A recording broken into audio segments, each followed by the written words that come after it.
부처님께서는 말씀하셨습니다. 자기 자신을 등불로 삼고 자기 자신을 의지처로 삼으라고. 그런데 혹시 그대들은 아침마다 거울 앞에 서면서도 정작 그 안에 비친 사람에게는 인사조차 건네지 않은 적이 있으십니까? 세수할 힘이 없어 물만 대충 묻히고 나서며 이 나이에 누가 보겠나 하고 웃어넘긴 적, 머리카락 한 올 빗지 않고 방문을 열며 오늘 하루도 그냥 흘려보내면 되겠지 하고 체념한 적 말입니다. 거울을 피하는 그 순간 우리는 무엇을 잃어버리고 있는 걸까요? 사람들은 흔히 존중받으려면 무언가를 가져야 한다고 믿습니다. 재산이 있어야 하고, 건강이 있어야 하고, 자식들에게 물려줄 것이 있어야 하고, 친구들 앞에서 자랑할 것이 있어야 비로소 존중받을 자격이 생긴다고 여깁니다. 나이가 들수록 그런 생각은 더 단단해집니다. 가진 것이 줄어들수록 스스로를 작게 만들고 세상의 구석으로 물러나려 합니다. 그러나 오늘 이야기의 핵심은 그것이 아닙니다. 존중의 시작은 가진 것에서 오지 않습니다. 내가 나를 대하는 태도에서 출발합니다. 남들이 나를 어떻게 보느냐보다 먼저 내가 나를 어떻게 다루고 있느냐가 삶의 표정을 결정짓습니다. 스스로에게 정성을 들이지 않으면서 세상이 나를 알아주기를 바라는 것은 씨앗을 심지 않고 열매를 기다리는 것과 같습니다. 어느 절에 오래 계신 노스님 한 분이 계셨습니다. 그분은 병이 깊어 거동이 불편해진 뒤에도 매일 새벽 세수를 하시고 법복에 옷깃을 정돈하셨습니다. 손이 떨려 수건을 쥐기도 힘든 날에도 그 습관만은 놓지 않으셨습니다. 어느 날 제자가 조심스럽게 여쭈었습니다. 스님 몸이 이리 편찮으신데 굳이 그러실 필요가 있으십니까? 어차피 누가 보겠습니까? 노스님은 한참을 침묵하시다가 고개를 천천히 저으시며 말씀하셨습니다. 내가 본다. 이 몸이 비록 낡고 병들었어도 내가 이 몸을 함부로 대하면 이 마음도 따라서 허물어진다. 남이 보든 안 보든 나는 나를 돌봐야 한다. 그것이 내가 이 삶의 예의를 갖추는 방법이다. 그 말씀은 오래도록 제자의 가슴에 남았고 제자는 훗날 자신이 병들어 누웠을 때 비로소 그 뜻을 깊이 이해했다고 전해집니다. 존중은 누군가에게 보여주기 위한 치장이 아닙니다. 나를 향한 최소한의 성의입니다. 세상이 나를 알아주지 않아도, 자식들이 자주 찾아오지 않아도, 오랜 친구들이 하나둘 멀어져도 내가 나에게만은 등을 돌리지 않는 것입니다. 거울 앞에서 고개를 돌리는 순간 우리는 자신에게 등을 돌리는 것과 같습니다. 그 작은 외면이 하루 이틀 쌓이면 삶 전체가 서서히 기울어집니다. 오늘 아침 그대들은 거울 속 그 사람에게 무엇을 포기하라고 말했습니까? 혹시 아직 그 물음에 답하지 못했다면 이 이야기를 끝까지 들어주시기 바랍니다. 답은 이미 그대들의 마음속에 있습니다. 포기라는 것은 어느 날 갑자기 찾아오지 않습니다. 큰 사건이 있어서 한순간에 무너지는 것이 아니라 작은 핑계들이 하나씩 쌓여 마음의 문턱을 조금씩 낮추는 것입니다. 오늘은 손톱 깎는 것을 내일로 미루고 내일은 머리 감는 것을 모레로 건너뜁니다. 처음에는 몸이 피곤해서 그랬습니다. 오늘 하루쯤이야 괜찮겠지. 내일 하면 되지. 그런데 어느 순간부터 마음이 그래도 된다고 허락해버립니다. 한 번 허락하면 두 번째는 더 쉬워지고 세 번째는 아예 생각조차 하지 않게 됩니다. 그 허락이 조용히 쌓이면 표정이 먼저 꺼지고 자세가 무너지고 생활 전체가 서서히 기울어지기 시작합니다. 어느 날 문득 거울을 보면 낯선 사람이 서 있습니다. 부처님께서 제자들에게 이르신 말씀 중에 이런 가르침이 전해집니다. 작은 구멍을 막지 않으면 큰 배도 결국 가라앉는다고. 사소한 것을 가볍게 여기는 습관이 결국 삶 전체의 방향을 흔든다는 뜻입니다. 손톱 하나, 옷깃 하나가 무슨 대수냐고 생각할 수 있습니다. 그러나 그 작은 정돈 안에 내가 오늘 하루를 어떻게 살겠다는 의지가 담겨 있습니다. 정도는 남에게 보이기 위한 것이 아니라 나 자신과의 약속입니다. 그 약속을 지키는 것이 하루를 버티는 힘이 됩니다. 한 여인이 있었습니다. 60대 초반, 자식들이 모두 도시로 떠나고 홀로 남은 뒤 처음 몇 달은 씩씩하게 지냈습니다. 매일 아침 일어나 이불을 개고 밥을 지어 먹고 마당에 나가 꽃에 물을 주었습니다. 이웃들과 인사를 나누고 가끔 시장에도 나갔습니다. 그런데 어느 날부터 빨래를 미루기 시작했습니다. 오늘 하루쯤이야 내일 하면 되지. 그 하루가 이틀이 되고 이틀이 일주일이 되었습니다. 거울을 보는 횟수가 줄었고 머리를 빗는 일도 귀찮아졌습니다. 현관문을 여는 일이 뜸해지더니 나중에는 초인종이 울려도 나가지 않았습니다. 찾아오던 이웃들의 발길이 점점 끊어졌습니다. 그녀는 자신이 사람들에게 버림받았다고 느꼈습니다. 세상이 나를 잊었다고 원망했습니다. 그러나 가장 먼저 자신을 놓아버린 것은 다름 아닌 자기 자신이었습니다. 세상이 등을 돌리기 전에 그녀가 먼저 자신에게 등을 돌렸던 것입니다. 마음에는 관성이 있습니다. 한번 내려놓으면 다시 들어올리기가 더 힘들어집니다. 어제 미룬 것을 오늘 하기는 어렵고 오늘 미룬 것을 내일 하기는 더 어렵습니다. 작은 정돈을 지키는 것은 몸을 위한 일이면서 동시에 마음의 힘을 유지하는 일입니다. 나를 돌보는 일을 미루는 것은 나를 포기하는 연습을 하는 것과 같습니다. 요즘 그대들의 하루에서 가장 먼저 줄어든 것은 무엇입니까? 그것이 무엇이든 다시 한번 살펴보시기 바랍니다. 그 작은 것 하나가 삶의 표정 전체를 바꾸고 있을지도 모릅니다. 몸을 덜 쓰니 순간은 분명 편해집니다. 아침에 일어나지 않아도 되고, 얼굴을 꾸미지 않아도 되고, 누구를 만나러 나가지 않아도 됩니다. 약속이 없으니 서두를 필요가 없고, 볼 사람이 없으니 차려입을 이유가 없습니다. 그런데 이상한 일입니다. 편안해졌는데 마음은 오히려 더 허전해집니다.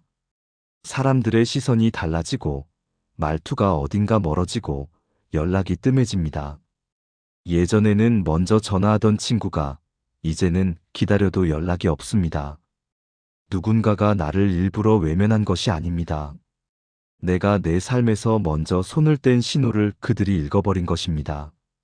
부처님께서 말씀하신 연기의 가르침은 이 세상 모든 것이 서로 의지하고 연결되어 있다는 뜻입니다. 홀로 존재하는 것은 없고 홀로 변하는 것도 없습니다. 내가 나를 대하는 태도가 바뀌면 그 기운이 관계의 공기를 바꿉니다. 아침에 세수를 하고 옷을 갖춰 입는 것은 단순한 위생의 문제가 아닙니다. 내가 오늘 하루를 살아갈 준비가 되어 있다는 신호를 세상에 보내는 것입니다. 나는 아직 여기 있다. 나는 아직 삶을 붙잡고 있다. 그런 메시지입니다. 그 신호가 끊기면 사람들은 본능적으로 거리를 둡니다. 의식적으로 멀리하는 것이 아니라 어떻게 다가가야 할지 몰라서 발길이 뜸해지는 것입니다. 한 남자가 있었습니다.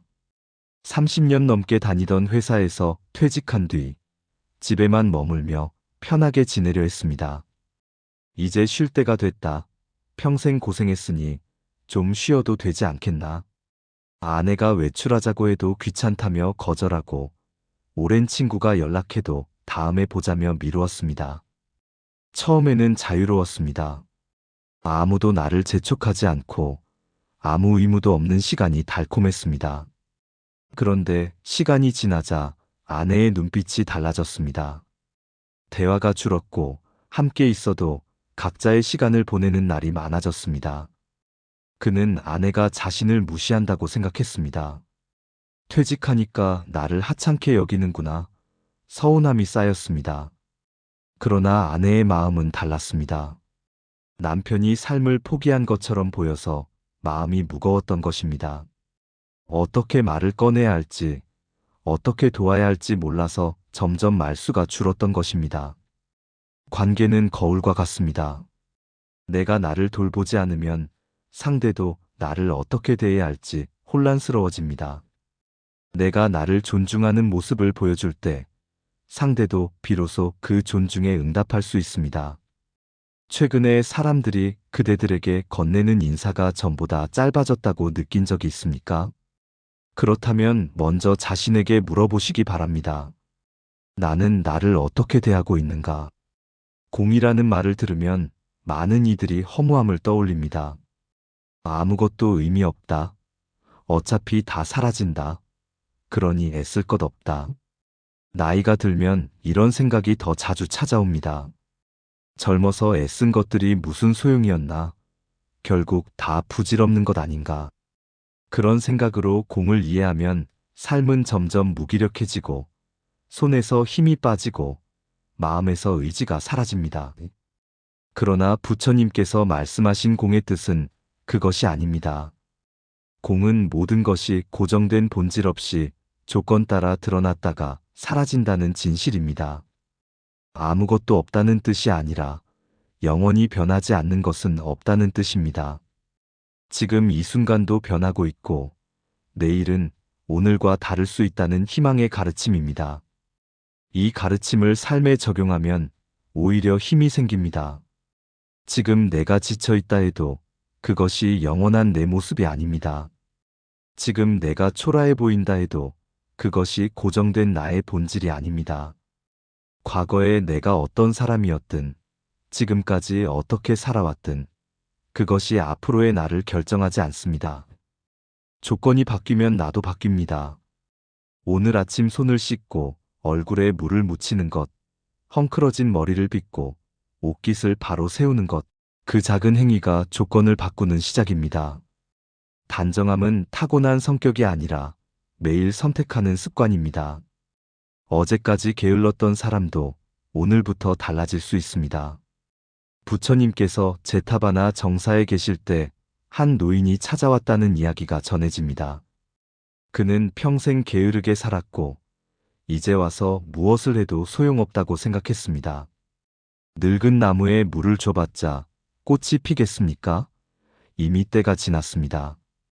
부처님께서 조용히 물으셨습니다. 그대는 비 오는 날 신발에 묻은 흙을 털어본 적이 있는가? 노인이 고개를 끄덕이자 부처님께서 말씀하셨습니다. 흙을 털어내면 신발이 달라 보이듯 오늘의 작은 손질이 내일의 결을 바꾼다. 과거가 그대의 본질이 아니니 지금 이 순간부터 시작하면 된다. 때가 지났다고 생각하는 그 생각 자체가 그대를 묶고 있는 것이다. 노인은 그 말씀을 듣고 처음으로 자신의 손을 바라보았다고 합니다. 늙고 주름진 손이었지만 아직 무언가를 할 수 있는 손이었습니다. 원래 나는 이래 라는 말을 입에 달고 사는 사람이 있습니다. 원래 나는 게으른 사람이야. 원래 나는 꾸미는 걸 싫어해. 원래 나는 사람 만나는 게 피곤해. 그러나 그 원래라는 것은 없습니다. 지금까지 그래왔을 뿐 앞으로도 그래야 한다는 법은 없습니다. 공의 가르침이 말해주는 것은 바로 이것입니다. 고정된 나는 없다. 지금 그대들이 원래 나는 이래라며 굳혀둔 것은 무엇입니까? 그것을 한번 의심해 보시기 바랍니다. 수행을 한다는 사람들 중에 이런 분들이 있습니다. 이제 욕심을 버릴 거야. 집착을 끊을 거야. 이기심을 완전히 놓을 거야. 결심은 단단한데 그 결심 자체가 또 다른 짐이 됩니다. 버리겠다는 마음을 너무 세게 붙잡으니 오히려 더 지치고 더 조급해지고 결국 지쳐서 아예 놓아버리게 됩니다. 완벽하게 버리지 못하면 실패한 것 같고 하루라도 흔들리면 자신을 책망합니다. 버림조차 집착이 될 수 있습니다. 놓아야 한다는 생각에 매달리는 것도 매달림입니다. 부처님께서 금강경에서 말씀하신 무주의 가르침이 전해집니다. 머무르지 않는다는 뜻입니다. 무언가를 애써 비우려 하지 않고 오늘 할 수 있는 만큼 하되 거기에 매이지 않는 것입니다. 결과에 집착하지 않고 과정 자체를 살아가는 것입니다. 단정하게 살겠다고 결심한 뒤 하루라도 못 지키면 스스로를 심하게 책망하는 사람이 있습니다. 그 책망이 쌓이면 결국 아예 포기해버립니다. 완벽하게 못할 바에야 안 하는 게 낫다고 생각하기 때문입니다. 전부 아니면 전무, 이런 태도는 중도가 아닙니다. 부처님께서 가르치신 길은 그 사이에 있습니다. 한 수행자가 있었습니다. 그는 매일 새벽 일어나 좌선하고 경전을 읽고 몸을 정갈히 하겠다고 굳게 다짐했습니다. 처음 며칠은 잘 지켰습니다. 새벽 4시에 일어나 1시간을 앉아 있고 찬물로 세수하고 옷깃을 정돈했습니다. 그런데 어느 날 밤새 열이 나서 새벽에 일어나지 못했습니다. 그날 하루 종일 그는 자신을 탓했습니다. 의지가 약하다. 이래서 안 된다. 수행자 자격이 없다. 다음 날도 그 무거운 마음 때문에 자리에서 일어나기가 더 힘들었습니다. 결국 그는 스승을 찾아가 물었습니다. 저는 왜 이리 의지가 약합니까? 스승은 한참을 바라보다가 웃으며 말했습니다. 네가 의지가 약한 것이 아니라 내 결심이 너무 무거운 것이다. 무거운 짐을 지고 오래 걸을 수 있는 사람은 없다. 오늘 못했으면 내일 하면 된다. 어제에 매이지 말고 오늘 다시 시작하면 그것으로 충분하다. 단정함을 증명하려 애쓰지 마십시오. 남에게 보여주려는 것도 자신에게 확인받으려는 것도 또 다른 집착입니다. 그저 오늘 할 수 있는 만큼 하고 못한 날은 자책하지 말고 내일 다시 하면 됩니다. 어제의 실패에 묶이지 않고 내일의 완벽을 꿈꾸지 않고 오늘 이 순간을 살면 됩니다. 그대들은 요즘 스스로에게 무엇을 증명하느라 더 지쳐 있습니까? 그 증명을 잠시 내려놓아 보시기 바랍니다. 부처님께서는 12연기를 통해 괴로움이 어떻게 생겨나는지를 설명하셨습니다. 그 가르침을 일상의 언어로 풀어보면 이렇습니다. 마음은 접촉에서 시작됩니다. 눈이 무언가를 보고, 귀가 무언가를 듣고, 몸이 무언가를 느낍니다. 그 접촉에서 느낌이 올라옵니다. 좋은 느낌이면 더 원하게 되고, 싫은 느낌이면 피하려 합니다. 그 원함과 피함이 반복되면 습관이 되고, 습관이 굳어지면 삶의 방향 자체를 정해버립니다. 이것이 우리가 매일 겪는 마음의 흐름입니다. 아침에 거울을 봅니다. 흐트러진 머리, 부은 눈, 처진 얼굴이 눈에 들어옵니다. 싫은 느낌이 올라옵니다. 보기 싫다, 피하고 싶다. 그 느낌을 따라 고개를 돌립니다. 고개를 돌리니 세수를 건너뜁니다. 세수를 건너뛰니 머리도 빗지 않습니다. 머리를 빗지 않으니 옷도 대충 걸칩니다. 하루가 흐트러진 채로 시작됩니다. 그런 하루가 쌓이면 나는 이제 끝났어. 어차피 늙었어. 라는 생각에 매달리게 됩니다. 그 생각이 다시 싫은 느낌을 불러오고 싫은 느낌이 다시 피함을 부릅니다. 이것이 집착의 고리입니다. 작은 접촉에서 시작해 큰 괴로움으로 이어지는 흐름입니다. 이 고리를 끊으려 싸우면 오히려 더 단단해집니다. 싫은 느낌을 억지로 누르려 하면 마음은 더 반발합니다. 거울을 봐야 해. 늙은 얼굴도 받아들여야 해. 이렇게 자신을 다그치면 오히려 거울 앞에 서는 것이 더 무거워집니다. 부처님께서는 다른 방법을 가르치셨습니다. 알아차림입니다. 아, 지금 싫은 느낌이 올라오는구나. 아, 지금 피하고 싶은 마음이 생기는구나. 이렇게 한 발짝 물러서서 바라보는 것입니다. 판단하지 않고 싸우지 않고 그저 지켜봅니다. 느낌을 느낌으로 보고 생각을 생각으로 봅니다. 그러면 고리는 저절로 느슨해집니다. 한 여인이 있었습니다. 그녀는 매일 아침 거울 앞에 서는 것이 두려웠습니다. 늙어가는 얼굴을 보는 것이 싫었기 때문입니다. 주름 하나가 늘 때마다 마음이 무거워졌고 처진 눈꺼풀을 볼 때마다 한숨이 나왔습니다. 어느 날 그녀는 절에서 들은 말씀을 떠올리며 방법을 바꾸었습니다. 거울을 보며 속으로 조용히 중얼거렸습니다. 아, 싫은 느낌이 올라오는구나. 그리고 그 느낌을 판단하지 않고 그냥 두었습니다. 밀어내지도 붙잡지도 않았습니다. 이상한 일이 벌어졌습니다. 며칠이 지나자 거울 앞에 서는 것이 덜 무거워졌습니다. 느낌은 여전히 올라왔지만 그 느낌에 끌려다니지 않게 된 것입니다. 오늘 그대들은 어떤 장면에서 이 고리가 가장 빨리 돌아갔습니까? 같은 마을에 두 어르신이 살고 있었습니다. 나이도 비슷하고 사는 형편도 크게 다르지 않았습니다. 둘 다 자식들이 멀리 떠나 홀로 지내는 처지였고 몸도 예전 같지 않았습니다.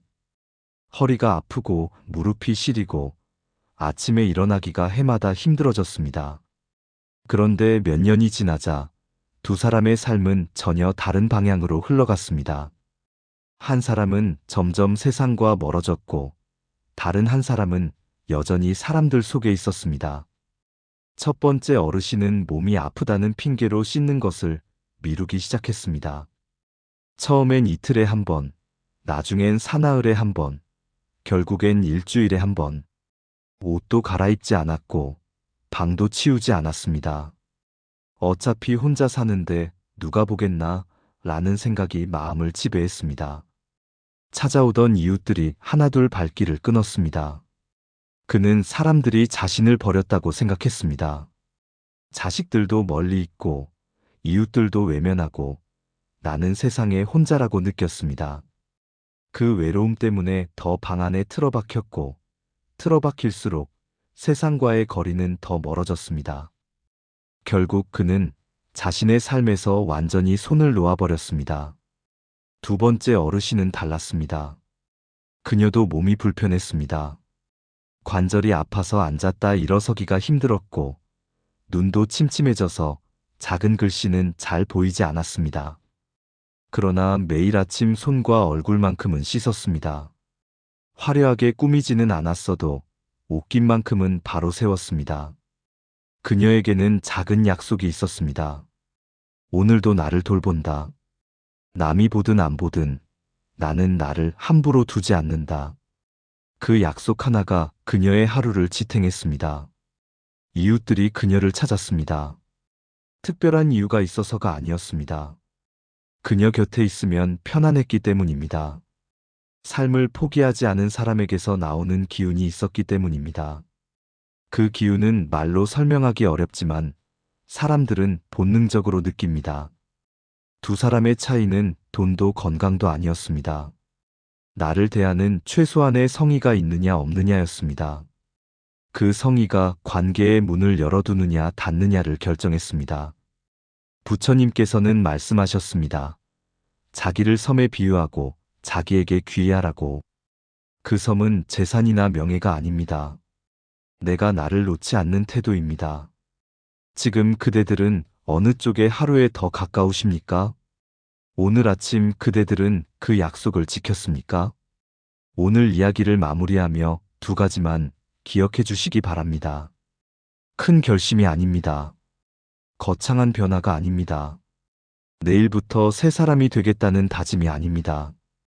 오늘부터, 아니 지금 이 순간부터 실천할 수 있는 작은 것 두 가지입니다.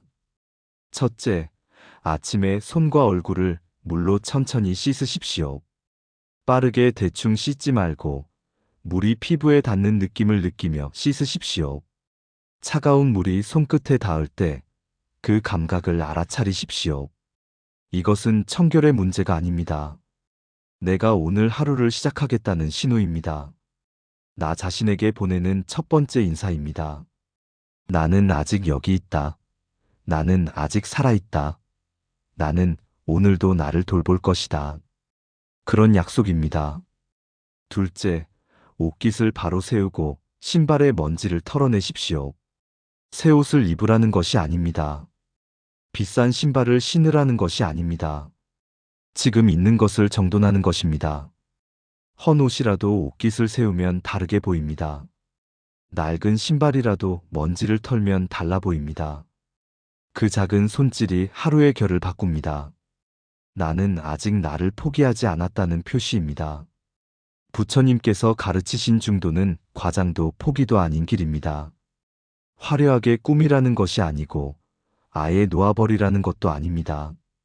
할 수 있는 만큼 정돈하고 거기에 매이지 않는 것입니다. 오늘 못했으면 내일 다시 하면 됩니다. 어제에 끌려가지 않고 내일을 걱정하지 않고 오늘 이 순간 나를 돌보는 것입니다. 그것이 수행이고 그것이 삶을 사는 방법입니다. 이것은 남에게 보이기 위한 치장이 아닙니다. 무상한 세상에서 내가 나에게 건네는 마지막 예의입니다. 세상이 변하고 몸이 늙고 사람들이 떠나도 나만은 나를 버리지 않겠다는 약속입니다. 그 약속이 삶의 표정을 지키고 관계의 문을 열어두고 마음의 중심을 잡아줍니다. 오늘의 한 줄 선언을 남깁니다. 나는 아직 나를 포기하지 않습니다. 1장에서 물었습니다. 오늘 아침 거울 속 그 사람에게 무엇을 포기하라고 말했습니까? 이제 다시 묻습니다. 내일 아침 그대들은 거울 앞에서 무엇을 하나 더 살려낼 수 있겠습니까? 작은 것 하나면 됩니다. 그 하나가 그대들의 하루를 지키고 그 하루가 쌓여 삶이 됩니다. 한 마을에 나이가 비슷한 두 어른이 살았습니다. 박어른과 최어른입니다. 둘 다 평생을 성실하게 살아온 사람들이었습니다. 가정을 꾸리고 자녀를 키우고 사회생활을 하며 나름의 자리를 지켜온 분들이었습니다. 젊은 시절에는 둘 다 부지런했고 중년에는 둘 다 책임감 있게 살았습니다. 그러나 말년의 풍경은 전혀 달랐습니다. 박어른의 집은 조용했고 최어른의 집은 늘 사람들로 북적였습니다. 박어른은 이제 늙었는 데를 입에 달고 살았습니다.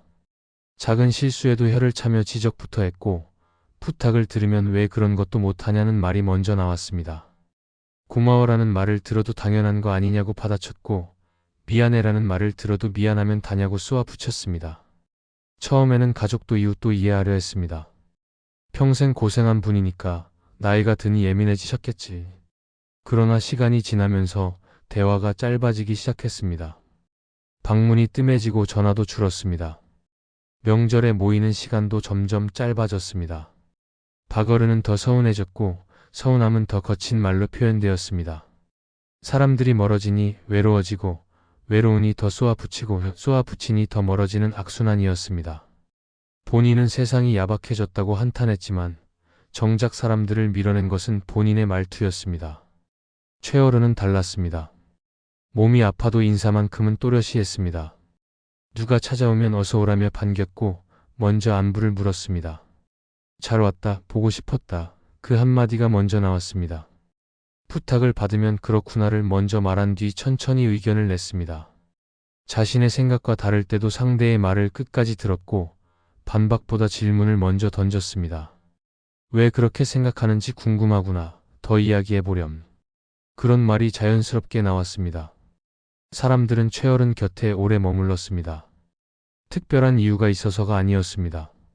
그저 그 곁에 있으면 편했기 때문입니다. 판단받지 않는다는 안도감, 있는 그대로 받아들여진다는 느낌이 사람들을 붙잡았습니다. 특별한 대접을 해주는 것도 아니고 돈을 주는 것도 아닌데 사람들은 최어른을 찾았습니다. 두 사람의 차이는 지식도 재산도 아니었습니다. 말로 만들어내는 공기의 차이였습니다. 박어른의 곁에서는 언제 내가 지적받을지 모른다는 긴장이 흘렀고 최어른의 곁에서는 내가 틀려도 괜찮다는 여유가 흘렀습니다. 같은 시간을 보내도 남는 감정이 달랐습니다. 정약용은 사람을 대할 때 먼저 그 사람의 입장이 되어보라고 했습니다. 내가 저 사람이라면 지금 이 말을 듣고 어떤 기분이 들까? 그 한 번의 멈춤이 말의 결을 바꿉니다. 박어른과 최어른의 차이도 거기에서 시작됩니다. 말년에는 많은 것이 줄어듭니다. 기회가 줄고 자리가 줄고 사람이 줍니다. 한때 가득했던 것들이 하나씩 손을 떠나갑니다. 젊었을 때 당연하게 여겼던 것들이 하나둘 사라지고 그 빈자리를 채울 새로운 것은 좀처럼 오지 않습니다. 체력이 예전 같지 않고 기억력도 예전 같지 않고 사회적 역할도 줄어듭니다. 그래서 더더욱 남는 것이 있습니다. 내가 나를 어떻게 대우했는가. 그 흔적이 가장 먼저 드러나는 곳이 바로 말투입니다. 다른 것은 내 뜻대로 되지 않아도 말투만큼은 내가 선택할 수 있습니다. 정약용은 유배에서 돌아온 뒤 고향에서 여생을 보냈습니다. 그때 그의 나이 60에 가까웠습니다. 젊은 시절의 명성도 관직에서의 영광도 모두 지난 일이 된 시점이었습니다. 정계에서는 이미 잊힌 사람이었고 세상은 그를 기억하지 않는 듯 했습니다. 그러나 그를 찾아오는 사람들은 여전히 많았습니다. 제자들이 찾아왔고 마을 사람들이 찾아왔고 먼 곳에서 편지가 왔습니다. 그들이 정약용 곁에 머문 이유는 그의 학식 때문만이 아니었습니다. 그의 말에서 느껴지는 따뜻함과 단정함 때문이었습니다. 아무리 어려운 질문을 해도 무시하지 않았고 아무리 사소한 고민을 털어놓아도 진지하게 들어주었습니다. 배움이 짧은 사람에게도 예를 갖췄고 신분이 낮은 사람에게도 말을 함부로 하지 않았습니다. 그래서 사람들은 그 곁에 머물고 싶어 했습니다. 오늘부터 거창한 다짐은 필요하지 않습니다. 인생을 바꾸겠다는 큰 결심도 필요하지 않습니다. 아주 작은 것 3가지만 기억하십시오. 첫째, 인사에 힘을 빼지 마십시오.